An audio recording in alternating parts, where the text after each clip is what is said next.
سفید بھالوں اور شہزادی الف کی دوستی۔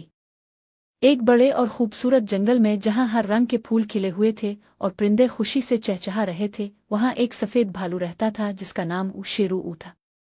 اس کی کھال برف کی طرح سفید تھی اور اس کی آنکھوں میں گہرے غم اور دکھ کی جھلک تھی۔ اس کی زندگی تنہا تھی کیونکہ ہر کوئی اس سے ڈرتا تھا۔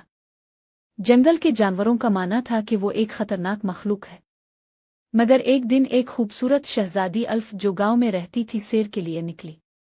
الف کا چہرہ چمکتا تھا اور اس کی آنکھوں میں خوشی اور محبت کی جھلک تھی۔ جب وہ جنگل سے گزری، اس نے دیکھا کہ سب جانور اس سے ڈر کر دور جا رہے ہیں۔ اس نے سوچا، اگر کوئی اس بھالو کو سمجھ سکے تو شاید وہ اتنا اکیلا نہ ہوتا۔ الف نے اپنے دل کی بات پر عمل کرتے ہوئے خوف کے بغیر سفید بھالو شیرو کی طرف قدم بڑھایا۔ پہلی بار شیرو نے دوستی کی گرمی محسوس کی۔ الف نے نرمی سے اور محبت بھری آواز میں کہا، مجھے تم سے ڈر نہیں لگتا، تم میں کچھ اور بھی ہے جو نظر آتا ہے۔